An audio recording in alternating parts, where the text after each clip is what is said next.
Honorable Speaker of the Parliament, dear colleagues, ladies and gentlemen, my name is Remo HOLSMER and I'm the Vice Chairman of the Finance Committee of Estonian Parliament. It is my privilege and pleasure to welcome you all in Tallinn and to open the Interparliamentary Conference on Stability, Economic Coordination and Governance in the European Union. We have approximately 180 participants in our conference. I hope that everybody had a safe and convenient journey to Tallinn, and I'm glad to see you all here. This building is a former Tallinn Central Power Station, which began operating in 1913 and was closed in 1979. Today, called Tallinn Creative Hub, is a multifunctional cultural center and serves as the main venue for the Estonian presidency events. Dear colleagues, as you know from the program, we are going to have intense 2 days. The 4 sessions will focus on the future of the economic and monetary union, on stability and growth measures like national reforms, financial assistance and investment programs, and we will also discuss tax collection efficiency and challenges for EU budget in light of the change in EU is facing. And now, I'm delighted to give the floor to the President of Riigikogu, Mr. Eiki Nestor, who would like to welcome you here on behalf of our Parliament. Mr. Nestor has been elected to the Riigikogu at all the 7 consecutive elections held in Estonia since regaining our independence. Mr. President, the floor is yours. Thank you.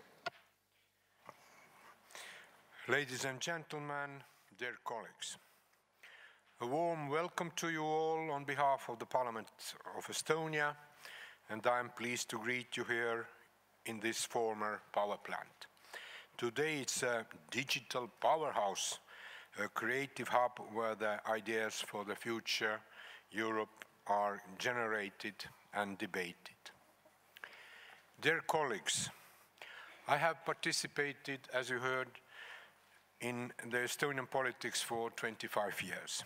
And for the most of that time, I have the honor of being a member of the Finance Committee of our Parliament. In every Parliament, this committee is the committee that keeps the feet firmly on the ground and does not build castles in the air. The members of that committee must know how to calculate. Therefore, I believe that you all are the people who understand one simple truth. If the nations of Europe want to be successful in today's world, then there is no alternative to greater cooperation. We will not be able to succeed by ourselves alone. Together, this is possible. Europe can be the leader and the pioneer here. Greater cooperation is our advantage and not a drawback, no matter how much the skeptics speak about it.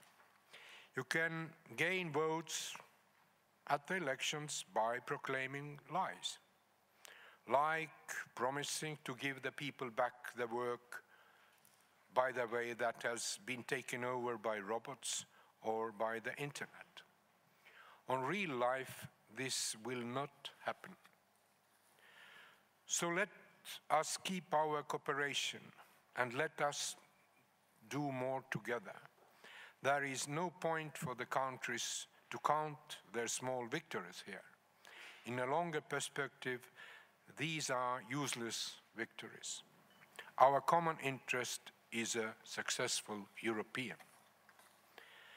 Member states together can achieve more than they could by acting alone.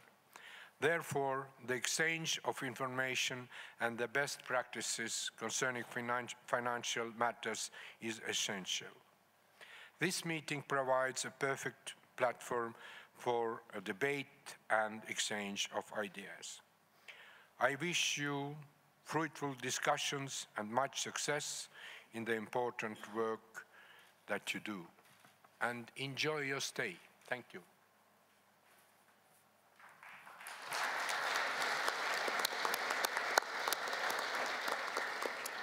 Thank you, Mr. President. Before we proceed to the first session, I would like to inform you on some practical matters. Firstly, the conference is live streamed on our webpage. We will share the mood of the conference via social media in Facebook and the Riigikogu Twitter account and the Riigikogu Flickr account.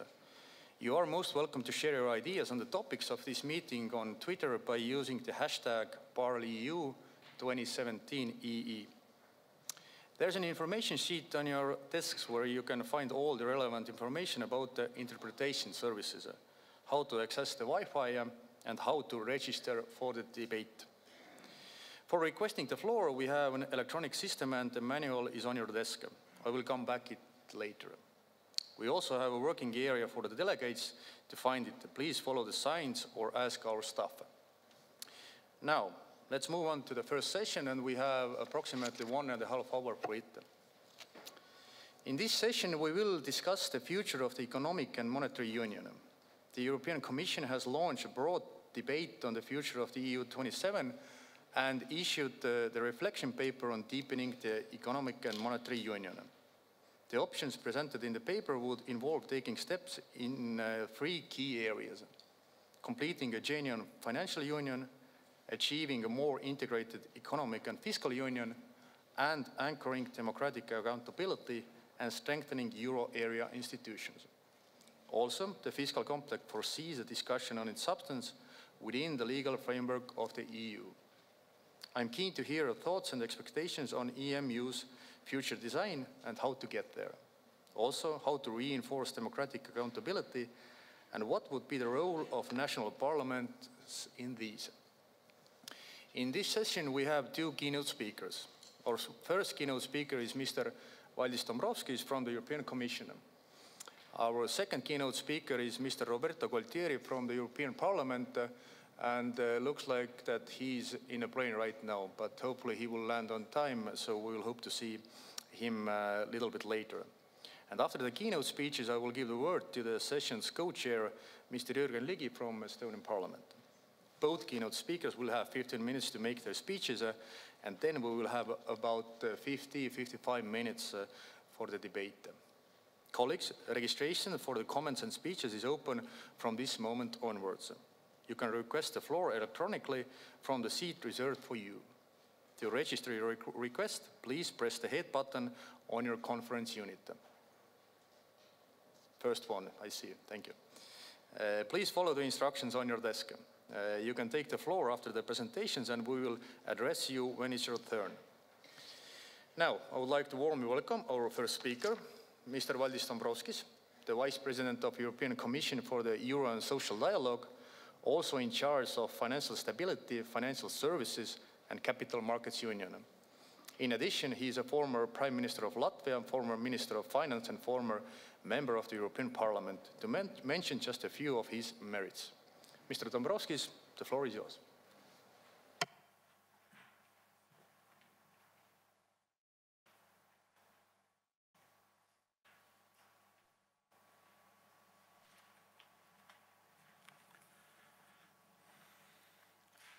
Mr. Chair, honorable members of European Parliament, honorable members of national parliaments, first of all, thank you much, Estonian presidency, for organizing this debate. The European Parliament and national parliaments have a key role in working towards a more efficient, transparent, and democratic economic and monetary union. Having this debate here at Estonia adds a symbolic point. Like a country I know best, Latvia, Estonia has opted for the euro after the financial crisis, following the fundamental logic of monetary integration, even or especially in difficult circumstances.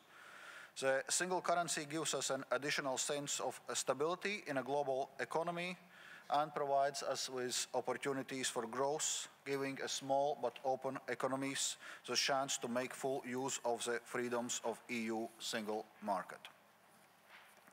At the same time, Estonian case shows how each member state needs to make the best possible use of these opportunities for itself. Economic and social convergence cannot be guaranteed from outside. Even in the Eurozone framework, much of the responsibility and many tools remain primarily at national level. In case of Estonia, we see that results are there. Estonian economy is well on track.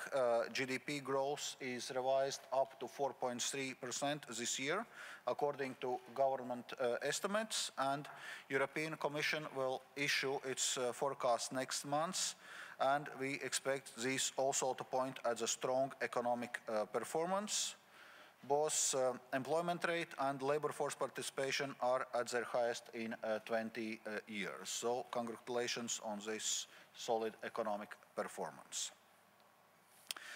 Yet today's discussion highlights the fact that even with growth steadily broadening across the euro area, we remain aware of the need to improve the performance of our economy. With flows exposed during the crisis and convergence stalling ever since, the debate on how to make economic and monetary union perform better is ongoing. The Commission, as you know, is taking the initiative in these discussions. Certain options were outlined in our reflection paper in May. President Juncker elaborated on some of the ideas in his State of the Union speech last month, and will come out with specific proposals on 6th of December.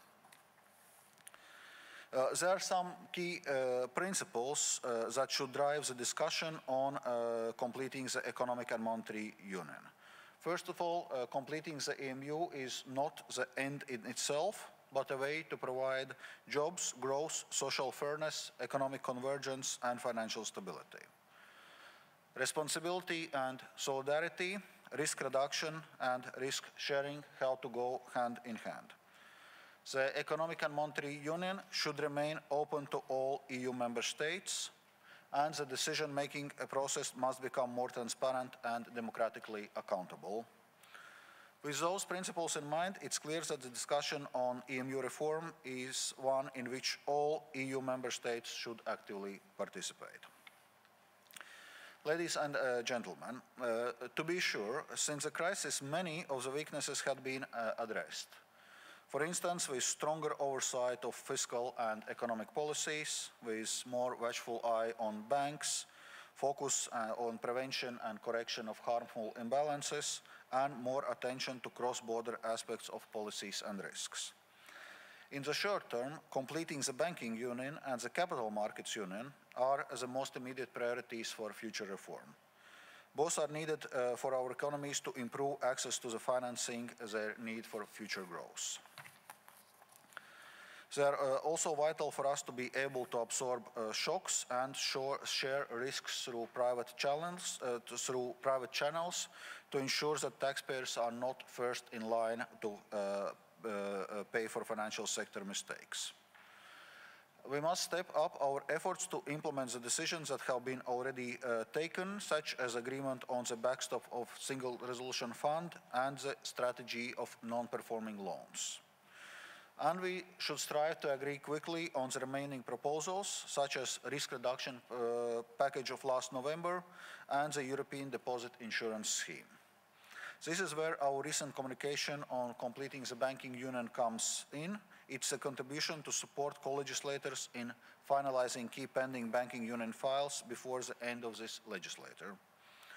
The communication suggests a possible remodulation of European Deposit Insurance Scheme proposal, introducing it more gradually, having 2 phases instead of originally foreseen 3 phases, concentrating on liquidity support to national guarantee schemes in the first reinsurance phase of EDIS, whereas maintaining the ambitions that in a second co-insurance phase, EDIS would also cover losses, and eventually we would move to 100% European system, and making the move towards second stage conditional of the asset quality review.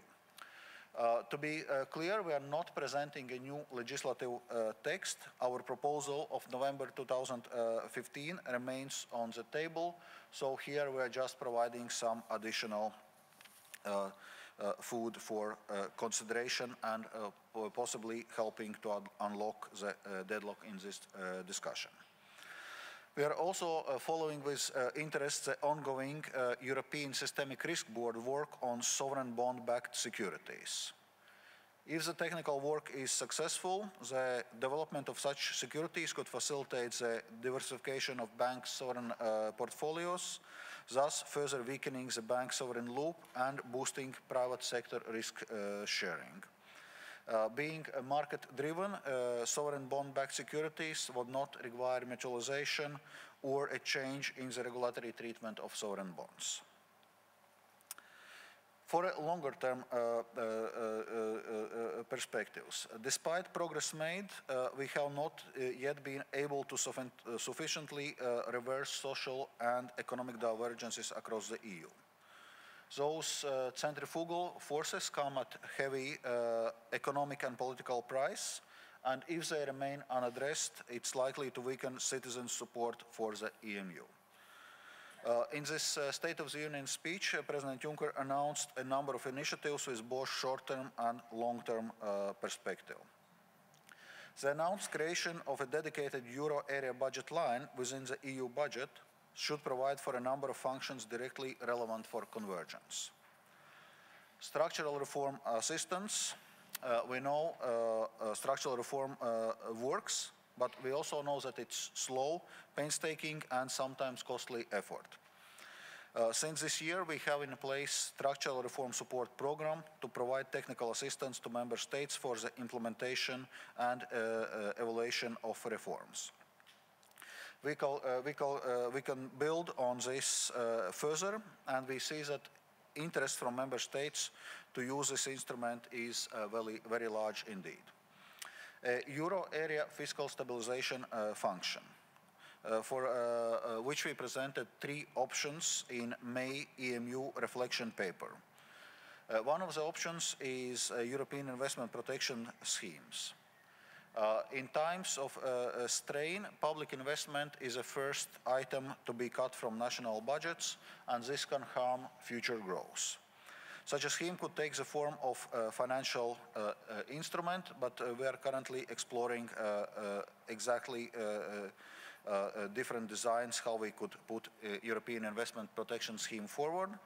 And we also look at other options which could include a European unemployment reinsurance scheme and a rainy day fund.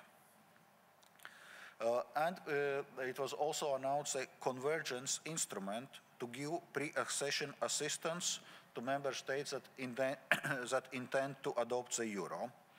This would help those countries to prepare for joining the euro, as well as for them to prosper in euro area once they have done so. Last but not least, we must talk about future governance of economic and monetary union.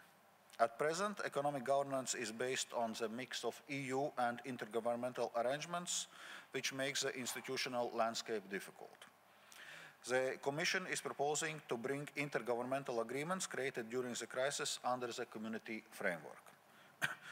This would allow us to achieve more efficiency and democratic accountability within the Union. For the Treaty of Stability, Coordination and Governance in the EMU, which includes Fiscal Compact, this has already been foreseen since its inception. In the same spirit, the Commission is also proposing the turning of European Stability Mechanism into a European Monetary Fund anchored in the Union framework. This would help us to tackle any future crisis in a Eurozone in a more efficient manner while ensuring greater democratic oversight.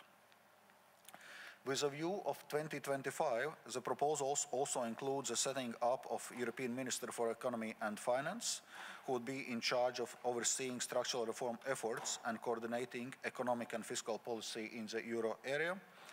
And also with a view of 2025, exploratory work on European safe assets should be continued. Our our EMU package of the 6th of December will hammer out these and other proposals in more detail. With the European economy noting consistent and broad-based growth, this is not a moment to sit back and relax. Rather, we need to use this time to strengthen the resilience of our economies and work further to the adjustment capacity of every EU economy and the EMU as a whole. A well-functioning and well-integrated EMU can be much more than sum of its parts. Thank you very much.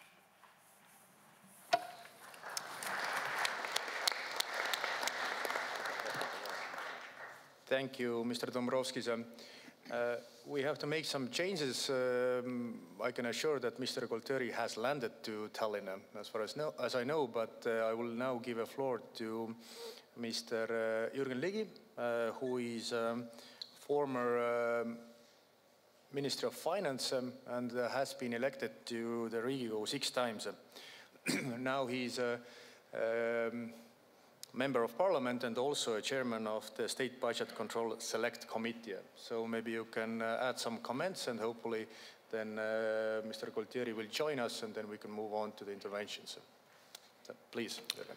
Thank you. Let me intervene briefly, not as Mr. Gaultieri, but as former finance ministers during the years of the hardest crisis, and elaborating our financial and economic policy rules, and also implementing them until 2014.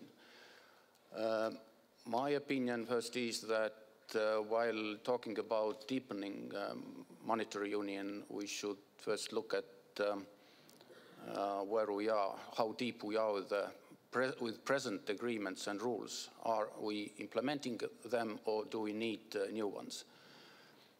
And this is a critical issue. First, because Europe has appeared to be fragile and even decomposing. Eurosceptic populism is rising, and at the same time, those policies are very much an issue of solidarity. And what I saw in Brussels on our previous meeting, I would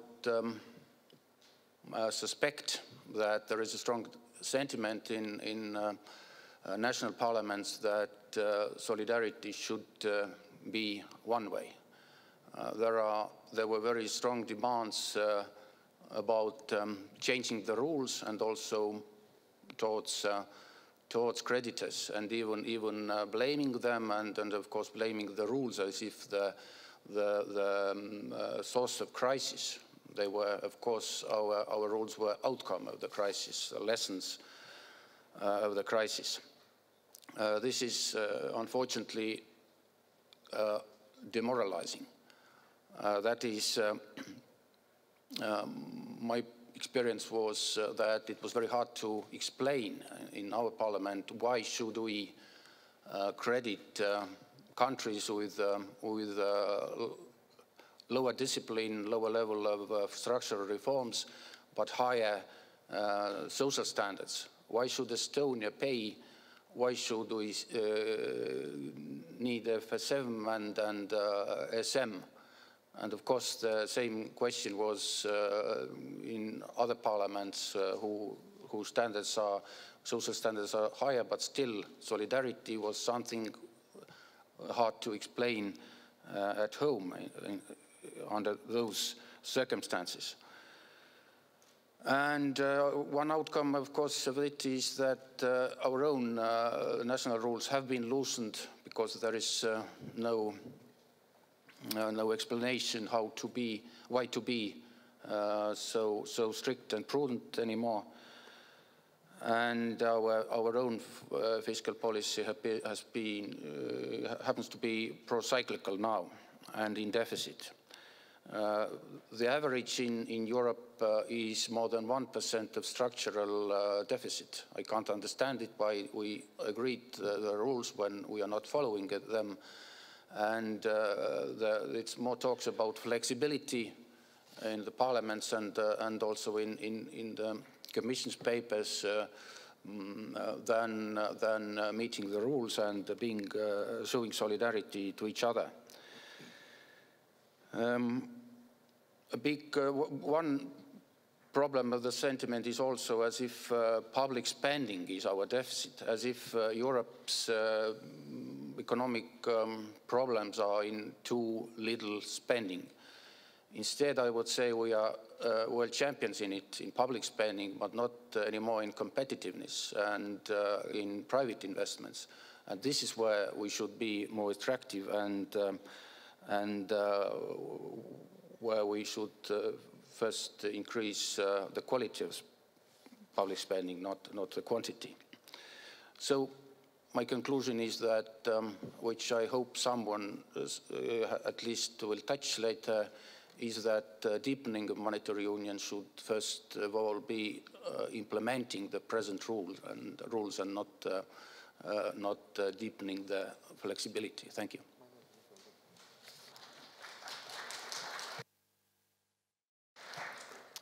Thank you. Dear colleagues, so we are now moving on with your interventions, and first one will be from European Parliament, Ms. Pervenche Perez, please. Merci, Monsieur le Président. Chers collègues, c'est un honneur de participer à ce débat, mais je nous propose d'avoir un débat utile dans le moment où nous sommes, et donc de sortir de nos caricatures qui...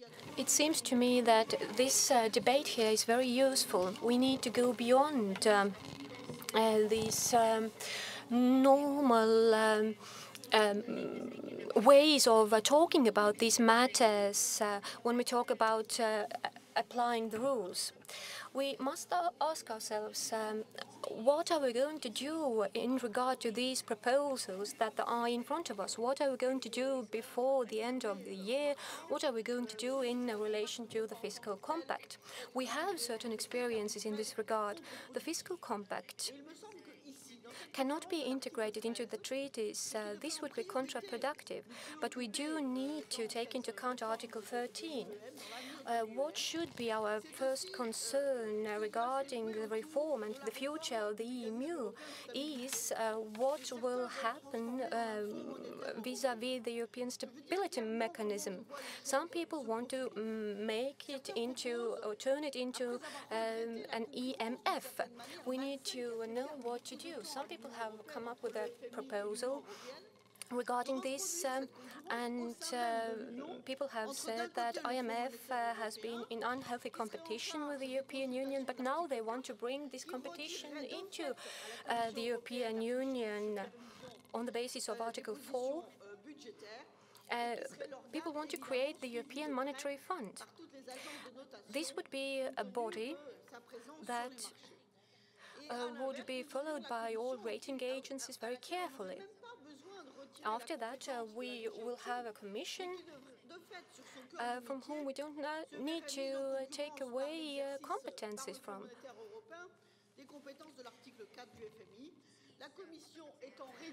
After that, IMF Article 4 will be followed, and the Commission will implement structural reforms, and by doing that we will change the reality of what the structural funds actually are. Structural funds will be turned into macroeconomic conditionality. Keep your individual remarks within 2 minutes. Yeah, thank you. I just conclude. Thank you for allowing me to conclude. Et le deuxième volet en dehors de la zone euro étant réservé. So outside of the eurozone, what will happen there? The fund offered by Mr. Jürgen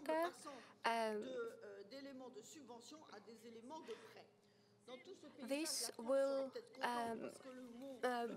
turn into loans. The Minister of Finance of the European Union, I don't think this will solve any of our problems in the EU. It is very important to include the European Parliament and national parliaments in this program because this is important. Thank you. Mr. Paolo Corrieri Paleotti, please. And I will remind you, please, in 2 minutes, comments or questions to the keynote speakers as well. Thank you. Thank you. Thank you very much, Mr. Chairman. I think we all agree that the EMU is still an unfinished process, and so we have to complete it. But different opinion exists how and where to intervene in order to complete it. I think that two key areas are indeed crucial today. First, I think we have to strengthen the resilience of the euro area. If unfortunately a new financial shock should intervene, the euro area is not well equipped to deal with this kind of shock. So what is very important for the resilience is to complete the banking union, as has been mentioned by Mr. Dombrovskis before. But here, a classical division exists between countries that want first to reduce risk and countries that say that it's very important to share risk in order to reduce them. So we need a compromise, and the compromise is in order to complete both the second pillar and the third pillar for the banking union. Second, we have to strengthen the growth capacity of the euro area. Monetary policy is the only engine today of the recovery. This is nice and positive, but it's not enough. Structural national reforms are indeed important, but they are not enough to sustain a kind of growth path. I want to, first of all, to highlight the fact that we need a more strong fiscal policy at European level. We need what is called a European fiscal stance, and we are very far from that today. And secondly, we have to strengthen the investment capacity at a European level. The kind of Juncker plan is positive, but indeed is not enough. So this is a second very important kind of area we have to intervene. So these two areas is crucial if we want to deepening the EMU in order to sustain the future challenge. Thanks very much.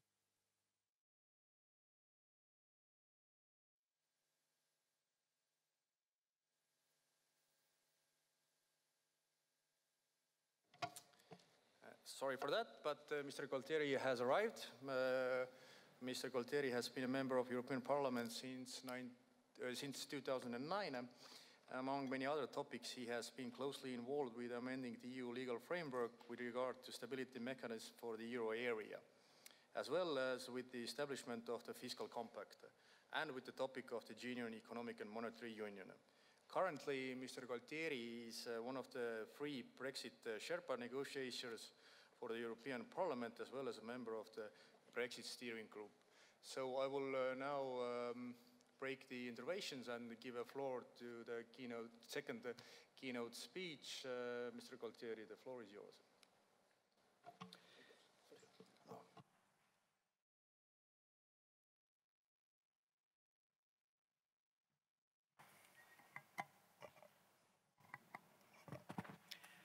Ladies and gentlemen, thank you very much. Apologies for the delay. The plane made a 1 hour nearly delay, but I'm very glad to be here and to address you this very important topic. I'm sure Valdis Dombrovskis has already presented the important package that the Commission is going to present in December. And so I would like to make some considerations first on the context where we are having such a crucial debate of a deepening of EMU, and also from some lessons that an analysis of this concept might give to us in order to do well what we are expected to in the next months. First, we should note that this discussion is taking place against the backdrop of a robust and broad-based economic expansion, which is supported by rising private consumption, employment and investment, and record low public deficits.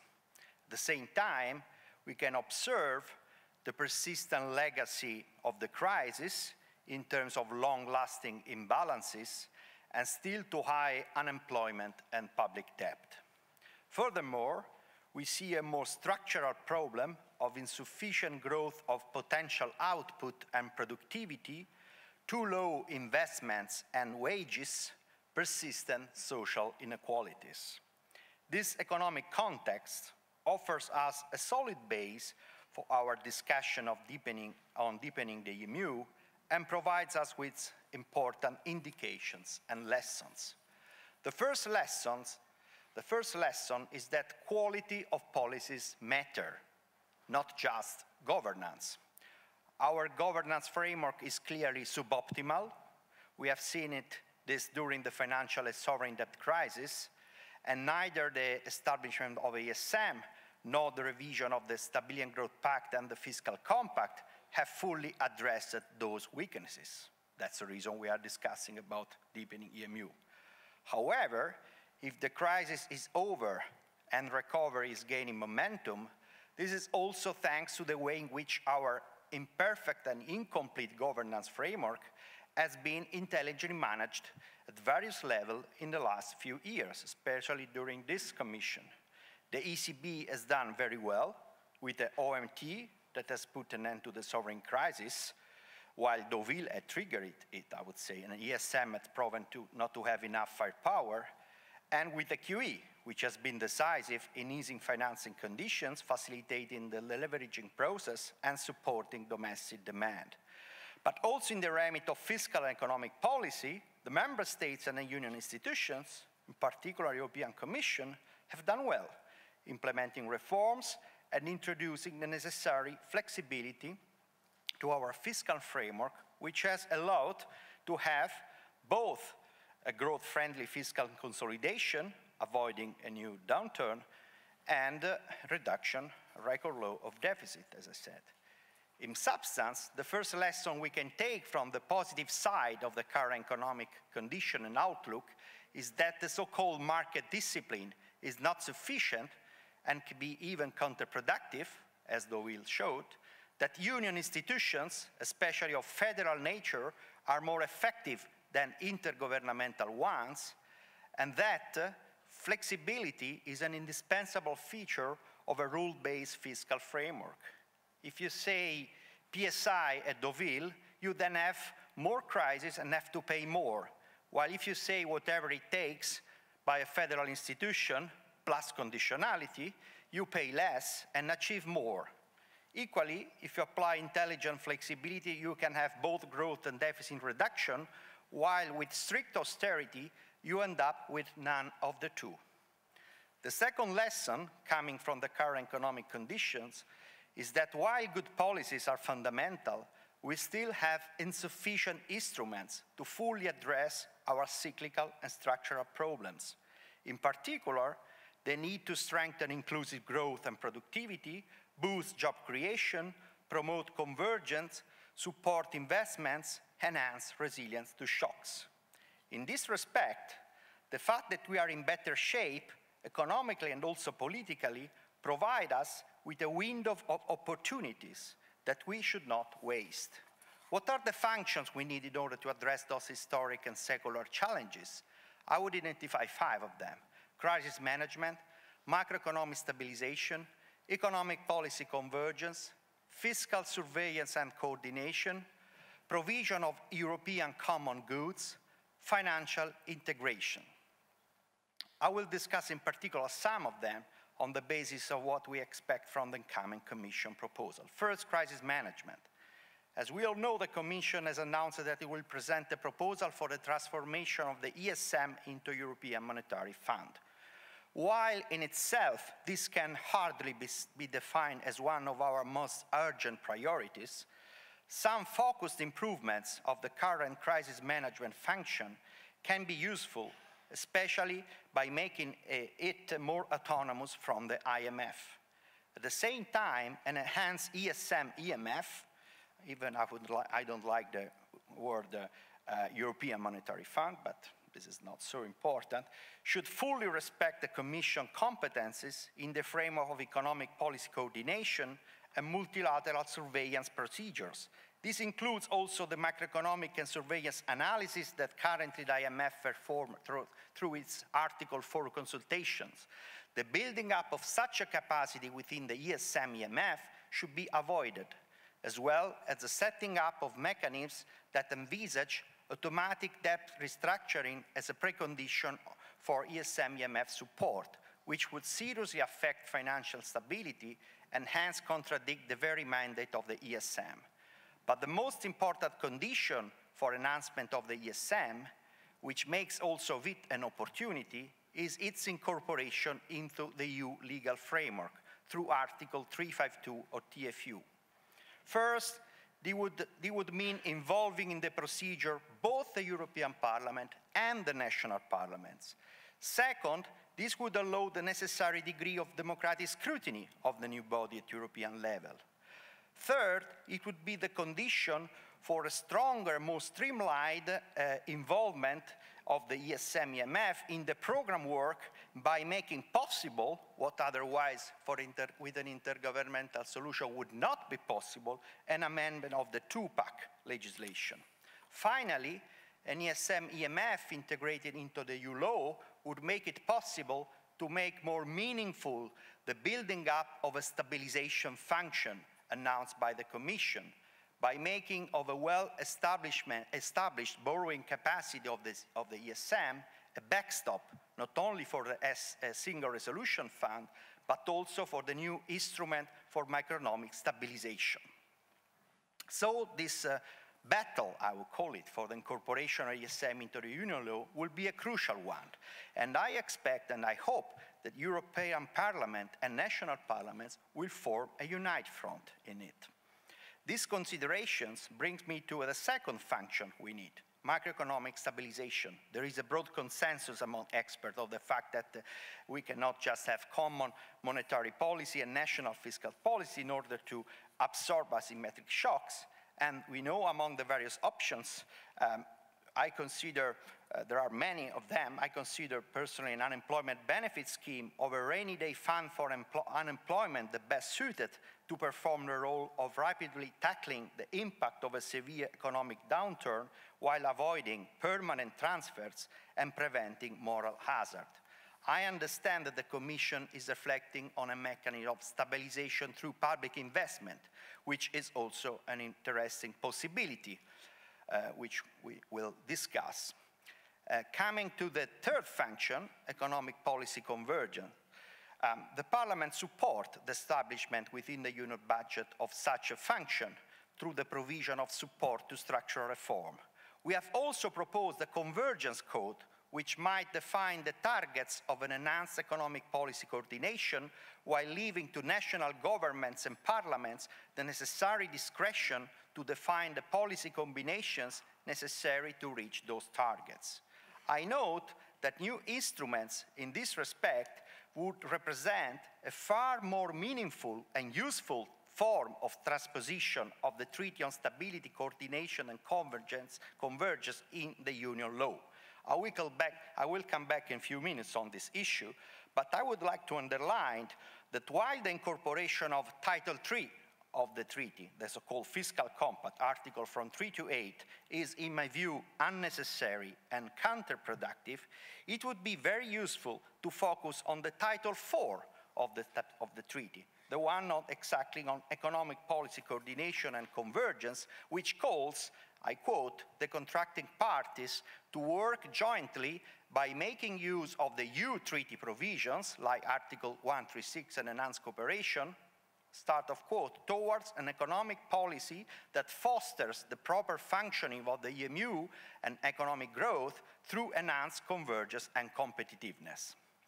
Budgetary support, end of quote. Budgetary support for economic policy coordination and also for giving additional pre-accession assistance to non-EU area member states, as the Commission plans to propose, is also useful. However, for the European Parliament, these budgetary tools can only be established on top of existing capacities and not through redeployments that would undermine the current fundamental role played by structural fund and cohesion policy. This brings us to the necessity of an ambitious multi-annual financial framework or in a cycle. We should make full use of the suggestion of the high-level group report on own resources, and in this respect, the provision of the above-mentioned functions and of other common goods that can be provided more efficiently at EU level, management of EU borders, sustainable development and investment, could be financed through the so-called earmarking of specific forms of revenues directly linked to common sectoral policies. As on the needs and the tools for enhancing financial integration through the completion of banking union CMU, we have already a clear roadmap. I would not elaborate on that, and will so finally come to the last function, the fiscal surveillance and coordination and the integration of the fiscal compact into the EU law. As I already said, while working on the Title IV of the treaty would be extremely useful because we don't currently have adequate instruments to provide enhanced economic policy coordination and convergence, the fiscal provision of the treaty, which are in Title III, which is called the Title III, literally Fiscal Compact, are already incorporated into the EU law with the only very small difference related to the lower limit of the structural deficit for the balanced budget, 0.5 instead of 1%, but only for countries with high debt, for which in any case the MTO is calculated below 0.5, so no different de facto. What is not into the EU law is the obligation to incorporate in the national law the balanced budget and the correction mechanism, which, however, is already operational, and in this respect the fiscal compact has concluded its function. Moreover, it should be noted that Article 2.2 of the treaty clarifies that the treaty, I quote, shall apply insofar as far it is compatible with the EU law, which means that any amendment to the Stability and Growth Pact or to the EU treaties would automatically have legal supremacy over the fiscal compact provisions. All these elements tell us that the planned incorporation of the fiscal compact into the EU law might be defined neither particularly useful nor necessary. The only thing which would make sense would be to streamline the correction mechanism within the current flexibility provisions, which provide the Commission, as we know, with an indispensable margin of appreciation which is necessary to make the overall assessment, I quote now the six-pack, of a member state deviation from the MTO or from the appropriate adjustment path over it, taking into account, in particular, is said, so not only, some criteria listed in the legislation. In addition to that, in order to provide any added value, this exercise should give the opportunity to discuss a broader reform of the Stability and Growth Pact in order to better incorporate into it the flexibility, differentiate the treatment of investments, introduce the concept of aggregate fiscal stance. Without these elements, I don't expect, honestly, that the unanimity required by Article 126.14.2, which I understand is a legal basis, because paragraph 3 does not seem to be an appropriate legal basis, would be required among member states. So I don't expect that without those elements, this unanimity will be reached. It is also important to clarify that for the Parliament, the European Parliament, it would be unacceptable any procedure which would not foresee a full participation of the Parliament as co-legislator through a double legal basis mechanism between Article 126.14.2, which is member state by unanimity, plus 121.6, which is the ordinary legislative procedure, the legal basis under which we did, for instance, the six-pack and the two-pack, on the basis of the package model, like the one followed for the SSM/reform of the EBA. Far more important, and I come really to the conclusion, appear a larger horizon that the Commission is expected to cover in its package. On the possible scheme for sovereign bond-backed securities, I note the assessment currently done by market operators, which find very challenging to identify a market for those instruments in their current form without a degree of mutualization that I understand would be very sensitive and controversial. On the creation of a permanent European Minister for Economy, we think that while this full-fledged function requires a meaningful fiscal capacity, whose creation needs time, it would be appropriate to take the opportunity of the renewal of the Eurogroup leadership for making use of the possibility of appointing a commissioner as its president. It is in our parliamentary report, which would strongly enhance the institutional streamlining of the EMU process and the democratic accountability at the EU level of that body. As you can see, the discussion is touching upon decisive points. And as an economic governance to be good has to be democratic at European and national level, I look forward to the dialogue and the cooperation between the European and the national parliaments and to the debate we will have in this important conference. Thank you for your attention.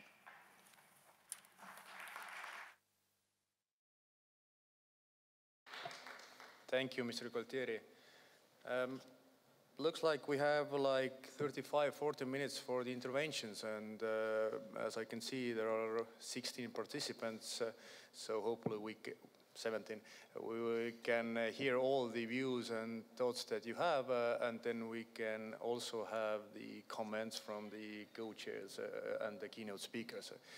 And first intervention from Spain, Mr. Pedro Saura, please. Gracias. Thank you. Thank you. Yes, I'm here on behalf of the Spanish Parliament. I'm also a member of the Socialist Party. And I'd like to share with you, my dear colleagues, my point of view. I think that this is the new normal. For us, for some of us, this is a new economic paradigm where growth is not enough. And for many different reasons, I will not get into those, but growth is simply not enough. Just let's think about this new social class, this new class of job insecurity, this insecurity that has some deleterious effects in many things, also in economic growth and on a mediocre productivity rate. So the welfare state should be at the center of our concerns, dear colleagues. And more than ever, the welfare state, not only for social and political reasons, but also for productivity reasons and for potential growth reasons. So I shouldn't be really going into the line of requesting more public deficit, more public debt, but let's get further into budgetary issues, fiscal issues, tax issues. Let's think about this as the new frontier for us. This is going to be contributing as well, if we work on this, to economic growth. We have a banking equality, then banking authority rather, and we would need a fiscal authority, European authority.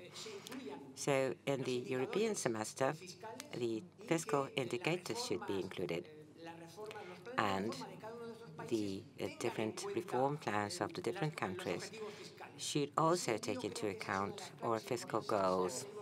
So this is, and that's all. That's all for me. Thank you very much, Mr. Chairman. Thank you. Next one is from European Parliament, Ms. Maria João Rodrigues, please. This interparliamentary conference is happening in a very special moment because after this conference, key bodies will take decisions. The ECOFIN Eurogroup will come with proposals. The Commission will table a full package to reform EMU. And then we have the European Council and the Euro Summit on the 14th and 15th of December. So I would like very much this interparliamentary conference to send a strong message according to these lines. We believe that our monetary zone should be not only for stability, which is needed, but also for growth and upward economic and social convergence. And in order to deliver these, member states, they need to commit on a convergence code and delivering the necessary reforms and investments.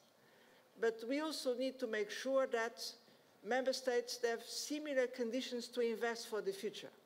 And this means to complete the banking union, and this also means to build up a fiscal capacity, which I believe should be included in the upcoming community budget and counting on own resources. This is our window of opportunity to send such a clear message for the decisions coming very soon. Thank you. Mr. Dimitrios Mardas from Greece. I'd like to point something dealing with all elements related to the future design of EMUs. First of all, we have to respect all rules which are provided by Pact 6 and referring to the excessive macroeconomic imbalances. And I'm not referring only to the imbalances dealing with public deficit, but we have, in some cases, excessive surpluses. So we have to apply rules even in this case. Second, regarding the dominant approach, this is, I can say, an extension of Mr. Gaultieri's point of view. Regarding the dominant approach dealing with the economic policy which are applied in the context of Eurozone, there is a contradiction in the system. What is the contradiction? We need low deficits and debt, which means that we have to reduce public expenditures. This means that we will face a reduction in consumption and imports. If, however, we want to facilitate growth, we have to push investments and exports. In this case, we need a mechanism favoring, in the short run, liquidity in favor of the market, not in favor of the public deficit, but in favor of the market. And we have to work on that. Else this contradiction persists, and this may arise other problems. And finally, regarding the approach of Mr. Jürgen of the 13th September 2017 about the qualified majority, in the extension of this majority for certain taxation rules, this is written to this information document, background information document that you have distributed. In principle, qualified majorities, let's say European style.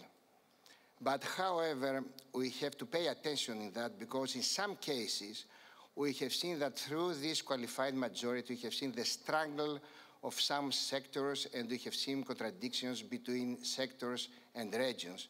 I would like to remind you the case of small series cars and of vineyard in cases where we have, let's say, intervention in production in favor of the dominant forces and against sectors and regions which are not so strong. Thank you very much. Thank you, Mr. Mardas. Mr. Norbert Brackmann from Germany, please.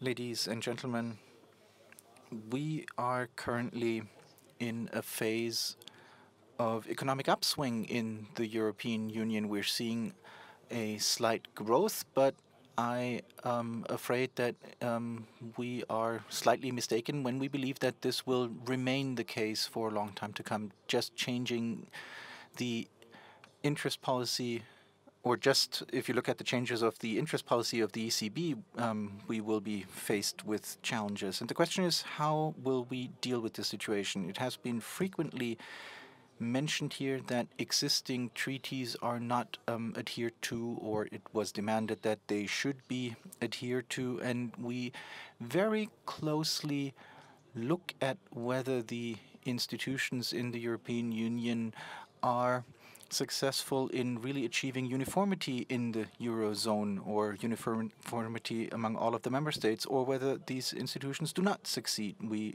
look at whether the fiscal treaties really become integrated into EU legislation as agreed upon, or whether this does not happen. And with regard to the ESM, this means if we do not want to lose our resilience against shocks, we should not endanger the firepower that we have within the ESM, and it should not become integrated into the EU institutions, but it should remain under the responsibility of those countries in the Eurozone that have made these funds available in addition to the EU funds. Thank you. And now over to my colleague from Estonian Parliament, Mr. Aivar Sõerd. Thank you very much, Chairman. First, I would like to say that for the economic and fiscal union, the standing point is that we already have a remarkable governance structure in place. The previous economic environment is favorable. It's favorable for strengthening public finances of member states. We have to use the present supportive economic environment to make the rules work. It's also necessary to say that there is no way to escape the rules. We can improve the agreed current framework by implementing the existing rules more efficiently. It's fair to say that the full potential of European Monetary Union governance framework has not been yet used. Basically, we should do what we have been promised and in the framework of economic governance and do it well. Thank you for attention. Thank you. And now a word to Mr. Christos Staikouras from Greece, please. Thank you, Chairman. The crisis highlighted the need for better coordination and enhanced surveillance of budgetary, macroeconomic and structural policies. Therefore, the European architecture needs to be deepened, improved and strengthened in order to turn the monetary union into an efficient and transparent economic and monetary union. Which are the priorities? First of all, pursue in-depth, consistent and coherent reforms to improve structural competitiveness. Strong prioritization, administrative capacity, clear communication, well-designed benchmarking with the use of digital technologies are necessary to overcome resistance. Strengthen macroeconomic balancing mechanisms, operating in a symmetric manner to close investment gaps. Coordinate our economic policies, including a budget, allowing it to ensure stabilization and solidarity in the event of economic shocks. Adopt fiscal discipline rules, however, taking into account the economic cycle as being reflected in the fiscal compact. Setting realistic fiscal targets and implementing the appropriate fiscal policy mix are preconditions for sustainable public finances. Access to finance is crucial for businesses. A fully fledged capital markets union can expand and diversify this access, especially for SMEs. Finalize the banking union through the operation of a European deposit insurance scheme. And finally, I agree, establish a central fiscal stabilization mechanism. In this direction, the European Stability Mechanism could be transformed into a European Monetary Fund, and this fund will act as a lender of last resort for its member states. Thank you. Thank you. Mr. Udo Bullmann from European Parliament. Mr. Chairman, dear colleagues, I would like to appeal to our friends from national parliaments. If you would like to see progress in Europe, if you would like to see a flourishing economy that is able to master the future, then we all together have to refrain from a further renationalization of our economic policy instruments. It was explained by our chairman, Gaultieri, that we have a functional added value if we do things together. We are very much ready to transform the European Stability Mechanism into a European Monetary Fund. But that cannot be done only by purely intergovernmental collaboration. The truth is, if you go for a purely intergovernmental procedure, you will not get more control, you will get less control.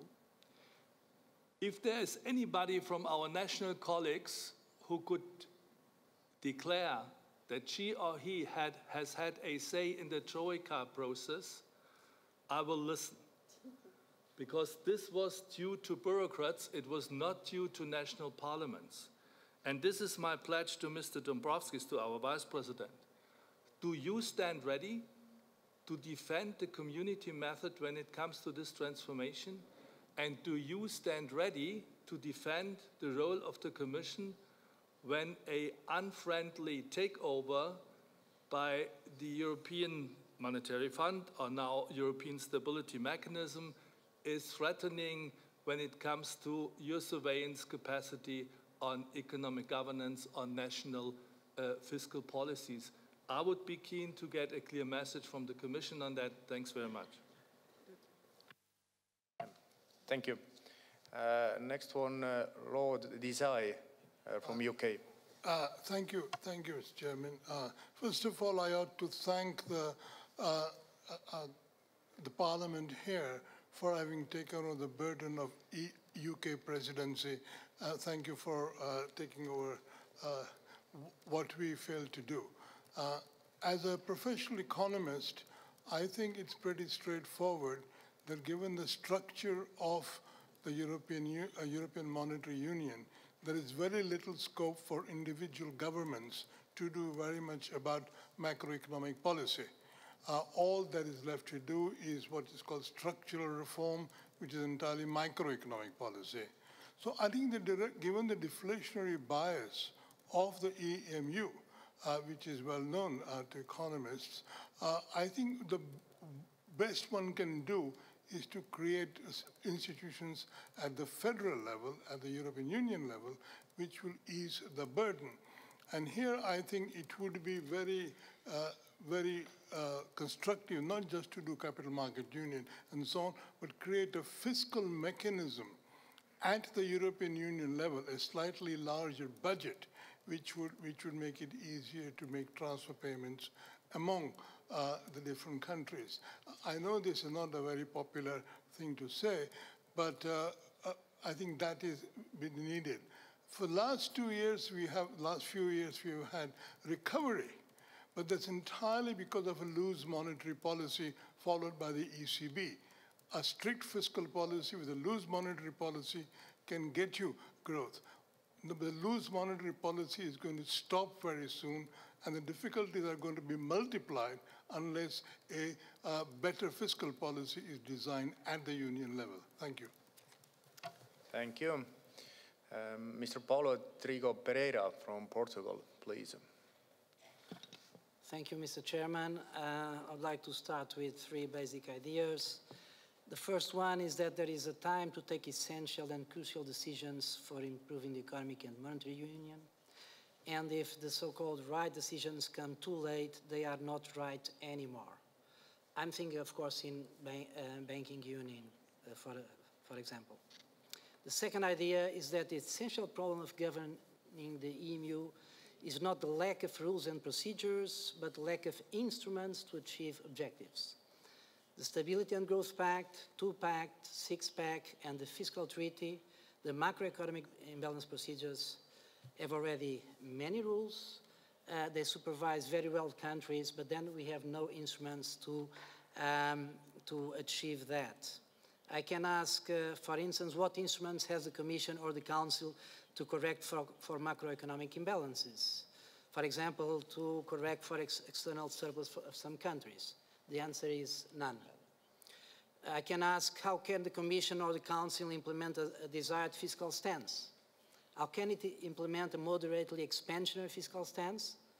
The answer is it cannot implement any fiscal stance. So the third idea is that we should move from intergovernmental decision-making to more democratically accountable community decisions. So since I don't have much more time, I conclude saying that including the fiscal compact within the treaty is a big step, will not solve any major problems of economic and monetary union, and it will be difficult to approve in national parliaments in some countries using referenda. We should go in small steps on banking union, fiscal capacity, for example. Thank you very much for your attention. Thank you. And now I will give a word to Mr. Igor Pimenov from Latvia, please. Thank you, Chairman. Concerning the incorporating of the Treaty on Stability, Coordination and Governance into EU legal framework as the Article 16 of the treaty stipulates it, the lessons of the last year should be taken into consideration. It is to define that the control of budget deficit need be combined with the use of mechanism of flexibility admitted in the Stability and Growth Pact. It is the flexibility of that which gives space for initiatives for more investments. Even if the integration of the Fiscal Compact and the Stability and Growth Pact does not happen, significant revisions are needed to be implemented within the EU legislation.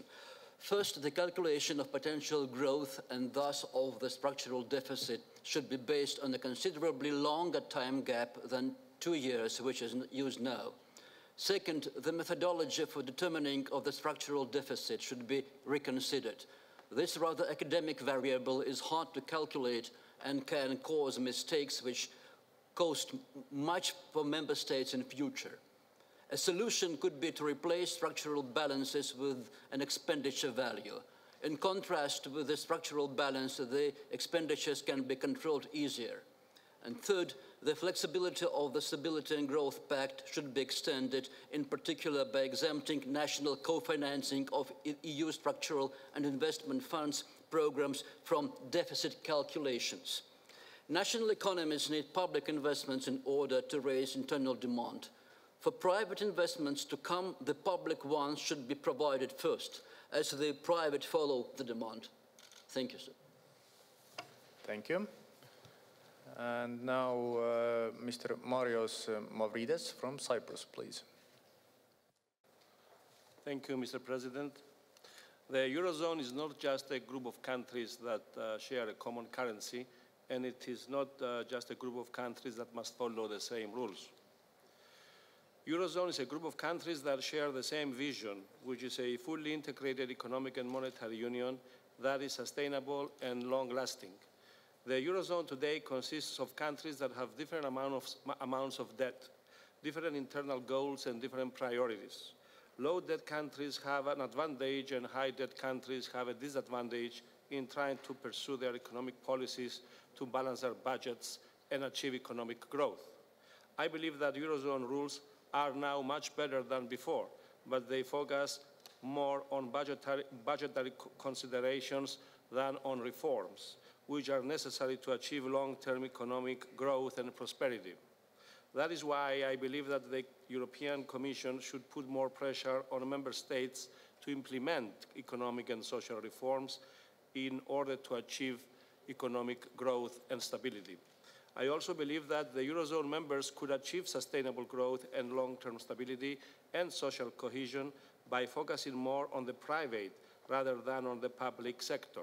Less government and less public spending and also less taxes will boost investment and consumption, which will be translated into economic growth. Thank you. Thank you. And now Mr. Eric Vert from France. Merci, Monsieur le Président. Sur le plan européen, comme sur les plans nationaux, il n'y a pas de bonne finance sans stabilité. Thank you very much.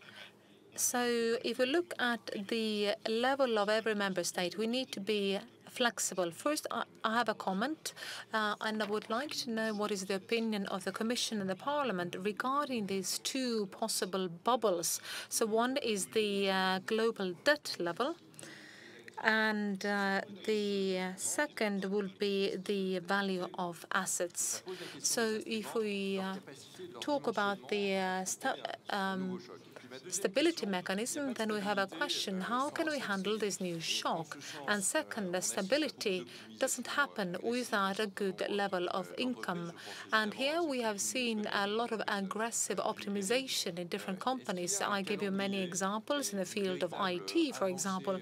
Do you have a timetable perhaps in place? So can you indicate steps of progress, or can I hope there will be progress when you look at the EU institutions convergence and our future regarding the corporate income tax. I can see that never it has been a suitable condition to achieve convergence here. Is it possible for us to move forward in the corporate tax field? Thank you. And I will remind you that the comments from the co-chairs and the keynote speakers will come after the interventions. So we will have 5 last interventions, and then Mr. Dombrovskis and Mr. Gaultieri and Mr. LIGI can add some comments. And now Mr. Antonio Misiani from Italy. Grazie, Presidente. Thank you, Chairman. The economic crisis has stressed limits in the functioning of the Economic and Monetary Union, and the euro was saved by the European Central Bank, and surely not by the Fiscal Compact. And the debate on the future of the Economic and Monetary Union should be an opportunity to overcome these problems, these challenges, and to be better equipped when we will have to face new shocks, new difficult moments in the future. The Italian Parliament has discussed many times this problem. The Chamber of Deputies has passed a motion urging the Italian government to adopt certain stances with respect to the economic and monetary reform, and the Parliament would like to see, the Italian Parliament would like to see a reform of the governance so as to focus more on creating employment rather than rebalancing public accounts, which was the dominant approach over the last few years. And this entails the revision of the calculation methods and the macroeconomic stabilization mechanisms. And then there is an issue of greater coordination among European institutions, starting with the Commission and national parliaments. And in this respect, I believe this discussion is very important, but we need to strengthen this coordination, and failing a wide-ranging review, an overall review of the overall approach of the European Monetary Union governance and the Fiscal Compact, the Italian Parliament, by a large majority, believes that it would not be ideal today to make the Fiscal Compact part of the legal framework of the European Union, and we believe that the political conditions to make this are simply not there for the time being. Thank you. Thank you. And now Ms. Skevi Kutra-Kukuma from Cyprus. The European Commission has recently announced 5 alternative scenarios on how the European Union is moving forward. The scenarios are based on the rationale of neoliberal austerity policies that led to a European Union of multiple speeds, split between the rich euro core and the poor periphery. All scenarios regarding the future of the European Union focus mainly on the deepening of the single market and trade and economic relations. The cooperation between EU member states is not based on the principles of solidarity and social cohesion. Neoliberal policies of harsh austerity measures and memorandums led to the collapse of social provision, then the regulation of labor relations, the dramatic increase of unemployment rates, risk of poverty and social exclusion.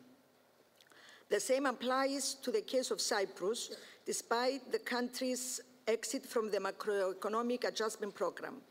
Indicators and numbers are prospering while people are suffering. Inequalities still remain. The risk of poverty and social exclusion have increased, reflecting the deterioration of social conditions during the crisis. Unemployment declined, but still remains high. Low-paid and insecure labor is rising. Indicators of the risk of poverty and social exclusion have worsened. Wages are constantly decreasing, and the number of working poor is increased. Despite the disappointing conclusions about the social situation of the Union of the 5 Presidents' report, the European Union continues with the same neoliberal recipes. Unfortunately, the good intentions of the European Commission as regards the 5 scenarios for the future of Europe, they remain empty words and rhetoric declarations. In such conferences like the one we are here, where MPs from national parliaments participate, the social aspect of EMU should put before and give more emphasis on that. Thank you. Thank you. And now Ms. Margarida Marques from Portugal. Muito obrigada, Presidente. Merci, Monsieur le Président.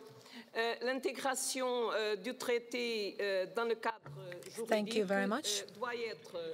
Well, if you think about the legal integration of the member states, I believe that before that we should see some very serious assessment. We have a 5-year experience of a period which has been a great challenge for us. It has been a sufficient time for us to carry out assessment. We have to take into account the aspect that flexibility which has been brought in has been helping us to apply our possible systems better, and it has been a great assistance for Portugal. We have been taking great advantage of flexibility. Here we can see this kind of vision, which is actually in contradiction with the principle of public sector investments. We have to develop these kind of conditions where we have situations where we can develop further the public sector investments. At the same time, we will need to review certain terms and principles. For example, if you look at the structural deficit, and we need to review certain calculation methods. This is an agreement on coordination, on governance and economic coordination. Our aim is to achieve a greater capability of democratic oversight. This is not only stability, but also convergence and economic growth. We want to achieve our economic objectives, but also we should not neglect the social objectives. Strict discipline in budget has to be coordinated with the general capability of the EU budget. Thank you. Thank you. And now Mr. Stefan Radu Oprea from Romania. Thank you, Mr. President, dear colleagues. First of all, I would like to thank to our host for the openness in sharing the experience in organizing the Estonian presidency, because if you may probably know, the Romania will be in this position in the first semester of 2019. The provocation that we will face together, Brexit and the Euro parliamentary elections, will give a special dimension to our presidency. In this respect, we believe that the outcome of the White Paper of the Future of Europe and the Reflection Paper of the Economic and Monetary Union should be the adoption of measures leading to a real enforcement for all member states. Moreover, the undertaken measures should have a contribution to cutting the red tape on the level of European institutions. We welcome President Juncker's proposal during his speech on the State of the Union to reinforce the EMU based on the inclusive and transparent approach towards both the euro and non-euro member states. Romania's will is to join euro area when the economical criteria will be fulfilled. Therefore, we welcome Commission initiatives to offer technical and financial assistance in integration perspective. We support the need for simplification and transparency of European rules to support member states in reducing development gaps and boosting the economical growth. However, we are skeptical about the benefits of establishing a direct link between country-specific recommendations and funding from the community budget. A budget architecture with a separate euro area budget could have an impact on traditional policies, common agriculture policy and cohesion policy, which are essential for reducing disparities between member states. We therefore believe that setting up a budget dedicated to euro area would increase the economical divergence between the member states of the European Union.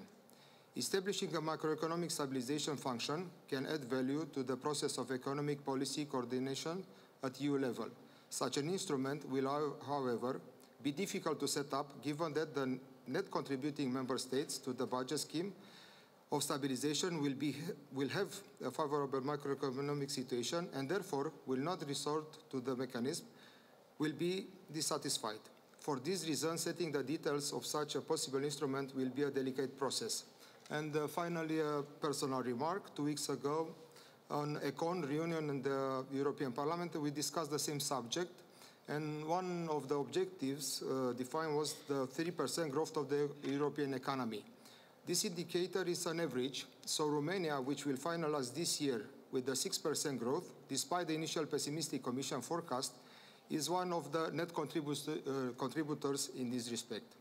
I hope that through solidarity and wisdom, we will find common solution which will allow the states with accelerated development potential to reduce the economical gap, and in this way, the economical migration issue to be overcome. Thank you.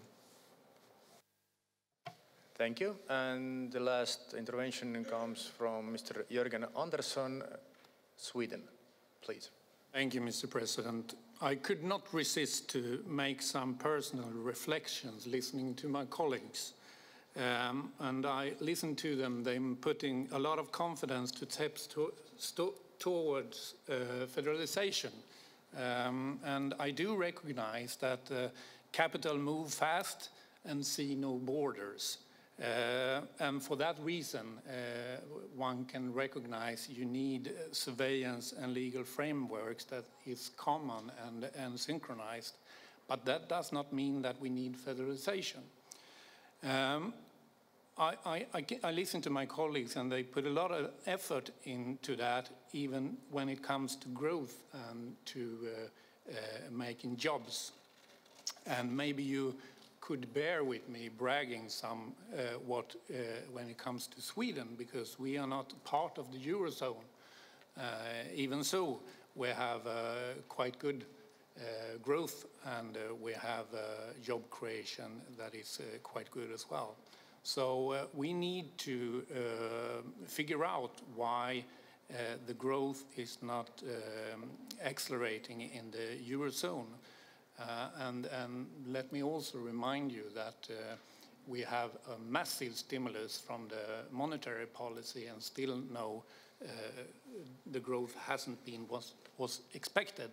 And I do not believe, or at least I'm not convinced yet, that steps toward more of federalization would solve that problem.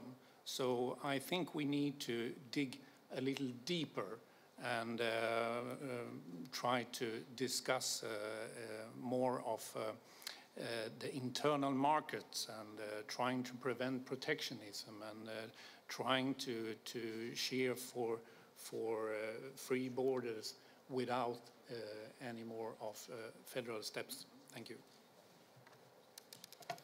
Thank you. Thank you all for your comments and remarks. And now I will give the floor back to Mr. Dombrovskis for the comments, and then Mr. Gaultieri, and then Mr. LIGI, please. Thank you, Mr. Chair, honorable parliamentarians. First of all, thank you for your remarks and also questions which have been addressed. Let me try to come back to this through the four guiding principles of the deepening of EMU, which I had been describing during my speech, because I think most of your interventions were touching upon some of those guiding principles. So first, there were lots of questions on convergence and whether the steps which we are taking are indeed fostering the economic and social convergence within EMU and within EU. And this is indeed one of the tests where we need to test all our initiatives to see whether indeed they are facilitating the convergence. Second question, which was often coming from different angles, is whether we need to concentrate on risk sharing or solidarity or risk reduction and responsibility. And that's why I was emphasizing that the initiatives on risk sharing and risk reduction or solidarity and responsibility should go hand in hand. Only this way we can find a balanced approach. Third, which came from some colleagues, is a relation between euro ins and outs.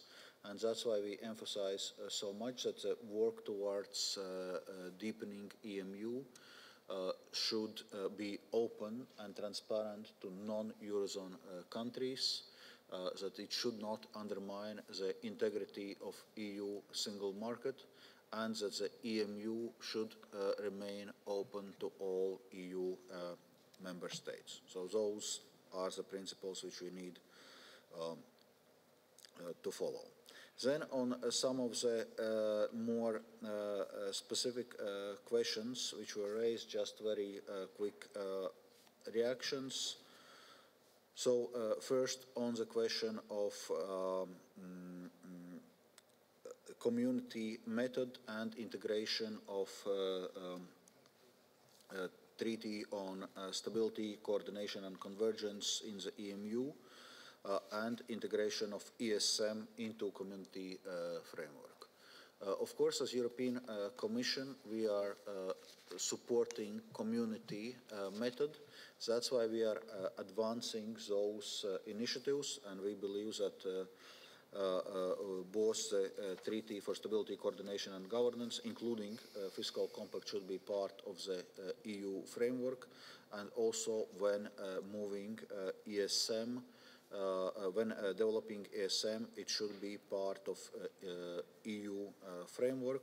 And to come back also specifically to the question of Mr. Bullman, of course it should be done within with the respect of institutional role of institutions, including the role of European Commission as enshrined in a treaty and EU legislation.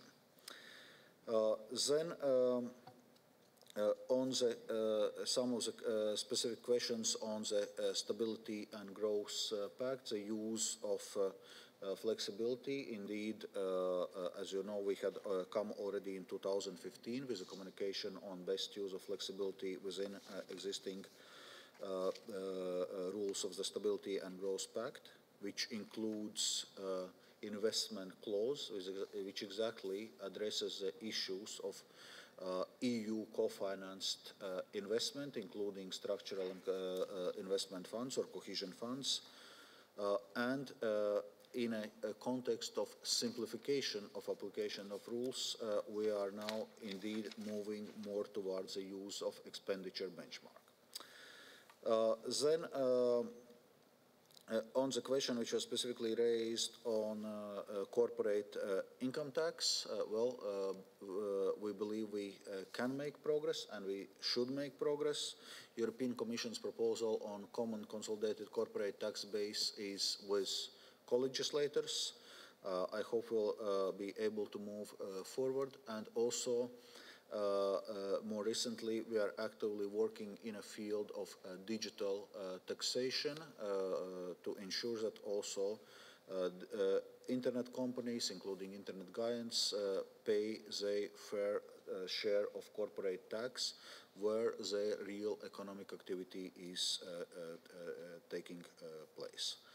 Well, once again, I would like to thank you very much for your comments, and indeed this conference comes in a very timely moment before we are finalizing our work on our European Commission deepening of EMU package for 6th of December, and before leaders are moving towards also decisions on future of EU, including completion of EMU. Thank you very much. Thank you, Mr. Dombrovskis. And now, Mr. Gaultieri, your remarks. Thank you. Thank you very much for your very important remarks. I would say, I would start, kindly expressing some disagreement with the colleague from Cyprus that the last said, okay, we had a long phase of purely neoliberal policies. I think we need some differentiation. I think that we had a first phase where indeed there was a very much emphasis on austerity.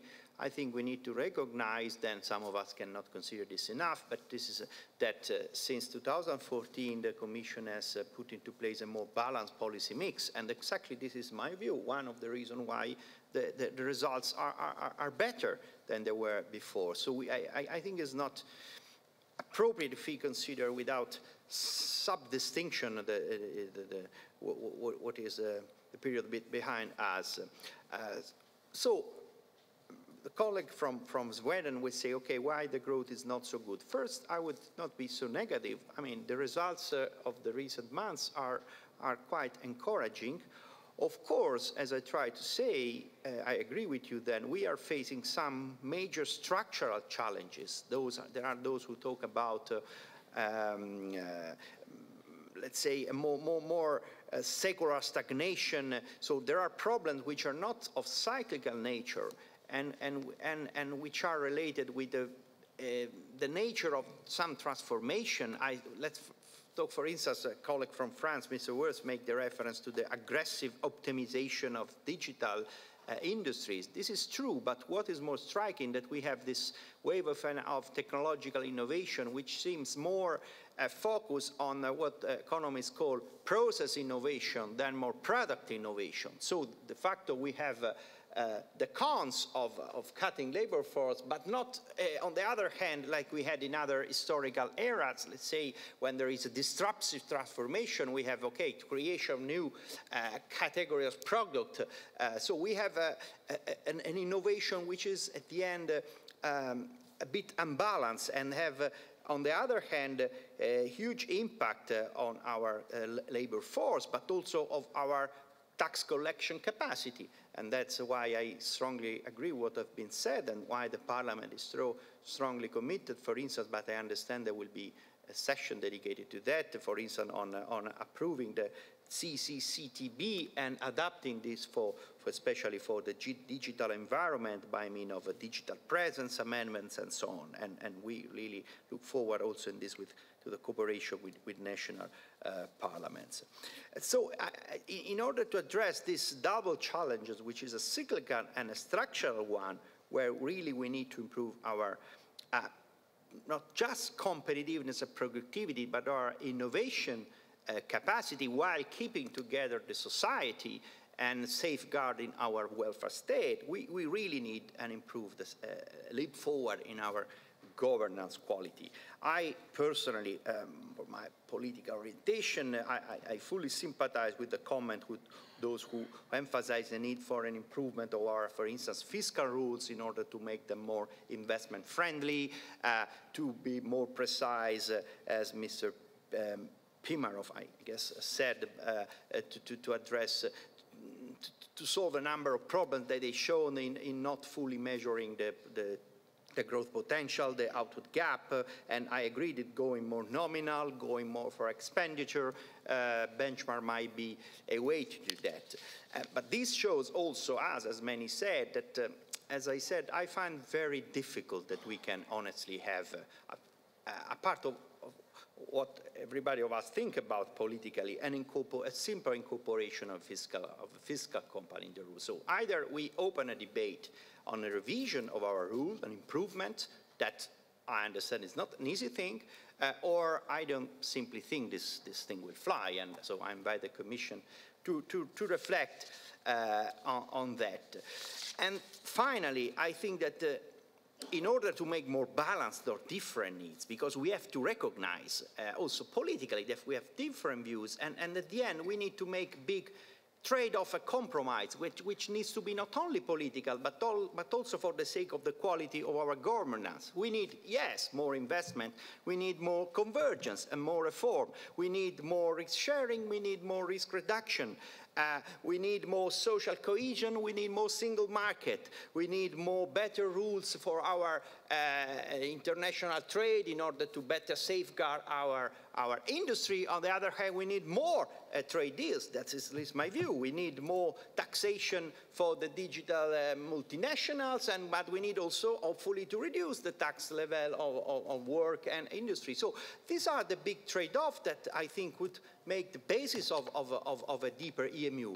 But this, and this is a final message, I think, if we want to have this trade-off and this political parliamentary parliamentary debate, we need to go through the community method. This is the only way. That's why I insist on what I said. I'm happy that also Mr. Bullman reiterated the concept. We need to make an alliance among us. The ESM incorporation will be the first of these. We need to, not just because with 352, both European Parliament and National Parliament will have a say, with just a reform of the treaty, neither of the two will have a say. Just, this is a purely, let's say, bureaucratic argument. It's more political. If we want to build up this kind of political, economic, geographical trade-off to make our governance better, we need to parliamentarization of the process. And this requires community method, a strong alliance between national parliament and European parliaments. Thank you, Mr. Gaultieri. And now, Mr. LIGI, your comments. Thank you. Thank everyone for the interventions. I would contend with only a couple of them. First, fiscal rules have never been the reason for crisis. They have been a conclusion of them. And we shouldn't talk so much about or against austerity. This is something that, that makes our expenditure affordable. And second, of course, crisis has its social dimensions, but don't forget that very much one of the reasons of debt crisis was too expensive and too ineffective social policies. And second, don't forget that several creditor countries have had lower social standards. I told it already, than those than program countries who have criticized here the austerity programs and loan or aid programs. So there is a social dimension. My conclusion is actually that the deepening of our monetary union should go towards better implementation and better supervision of the rules. Thank you. Thank you. And thank you all the speakers and the participants for this constructive and fruitful discussion.